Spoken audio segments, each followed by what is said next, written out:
नीति आयोग की 9वीं governing council यानी शासी परिषद की बैठक आज नई दिल्ली में आयोजित की गई। इस बैठक की अध्यक्षता प्रधानमंत्री नरेंद्र मोदी कर रहे हैं।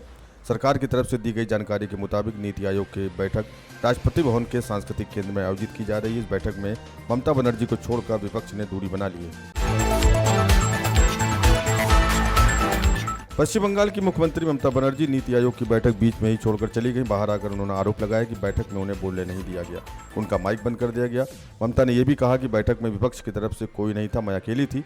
ममता ने कहा, मैंने पूछा कि मुझे बोलने से क्यों रोका, ये भेदभाव क्यों हो रहा है, विपक्ष से केवल मैं ही हूँ।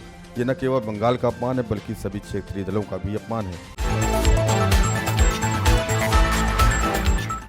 डीएमके ने शनिवार को पूरे तमिलनाडु में केंद्र के खिलाफ विरोध प्रदर्शन किया, जिसमें आरोप लगाया गया कि केंद्रीय बजट 2024 पर राज्य की उपेक्षा की गई है।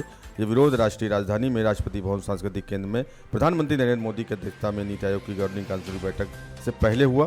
इससे पहले तमिलनाडु के मुख्यमंत्री एम.के. स्टालिन ने केंद्रीय बजट को लेकर भारतीय जनता पार्टी सरकार पर हमला किया। भारतीय खिलाड़ी शुक्रवार की देर रात होने वाले उद्घाटन समारोह के बाद शनिवार को 7 स्पर्धाओं में चुनौती पेश करेंगे। भारत बैडमिंटन, निशानेबाजी, मुक्केबाजी, रोइंग, हॉकी, टेबल टेनिस और टेनिस में चुनौती पेश करने उतरेगा। इस दौरान 18 खिलाड़ी चुनौती पेश करेंगे, जबकि भारतीय पुरुष हॉकी टीम भी पूल बी में न्यूजीलैंड के खिलाफ अपने अभियान की शुरुआत करेगी। जम्मू कश्मीर के कुपवाड़ा जिले में नियंत्रण रेखा पर पाकिस्तान की बॉर्डर एक्शन टीम के हमले को भारतीय सेना ने नाकाम कर दिया। इस मुठभेड़ में एक पाकिस्तानी आतंकवादी मारा गया, वहीं भारतीय सेना के एक जवान शहीद हो गए और 4 अन्य घायल हो गए, जिनमें एक मेजर रैंक के अधिकारी भी शामिल हैं।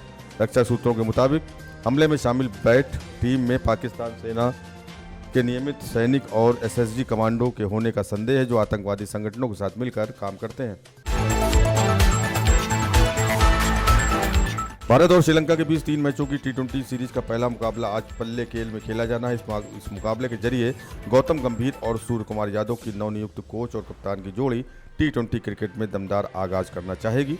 भारतीय समयानुसार ये मुकाबला शाम 7:30 बजे से होगा। इस मैच में रिंकू सिंह को इन किया गया है और शिवम दुबे को आउट कर दिया गया है।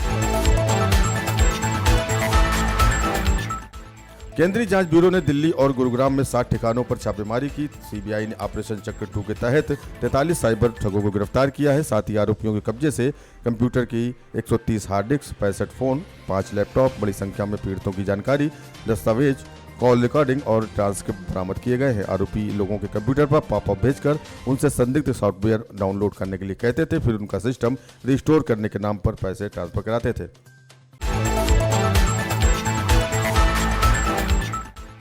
लद्दाख के कारगिल में शिंकुल ला सुरंग परियोजना पर काम शुरू हो गया है। शुक्रवार को कारगिल पहुंचे पीएम नरेंद्र मोदी ने सुरंग बनाने के लिए पहला विस्फोट किया। इस परियोजना में 4.1 किलोमीटर लंबी सुरंग ट्विन ट्यूब सुरंग शामिल है। यह सुरंग दुनिया की सबसे ऊंची सुरंग होगी। पीएमओ के मुताबिक शिंकुल ला सुरंग न केवल हमारे सशस्त्र बलों और उपकरणों की तेज और कुशल आवाजाही सुनिश्चित करेगी, बल्कि लद्दाख में आर्थिक और सामाजिक विकास को भी बढ़ावा देगी।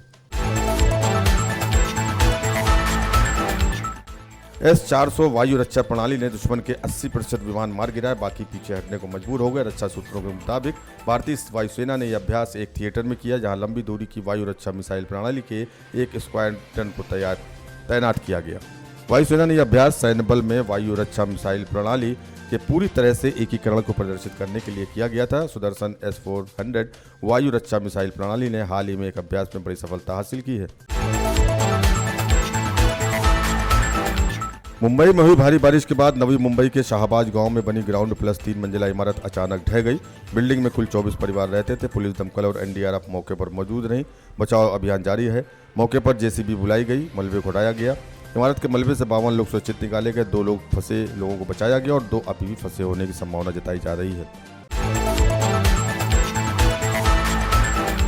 कर्नाटक की राजधानी बेंगलुरु में लोगों को स्थानीय होटलों में कुत्ते के मांस परोसे जाने के दावे को लेकर सनसनी फैल गई। इसके बाद जांच शुरू कर दी गई है। भारतीय खाद्य सुरक्षा और मानक प्राधिकरण ने कल शुक्रवार को बेंगलुरु रेलवे स्टेशन पर पहुंचे एक संदिग्ध मांस के शिपमेंट की जांच शुरू की और सैंपल भी लिए। कुत्ते के मांस को लेकर शक तब और बढ़ गया जब अधिकारियों को लगा कि मांस बकरे की जगह किसी और जानवर का है।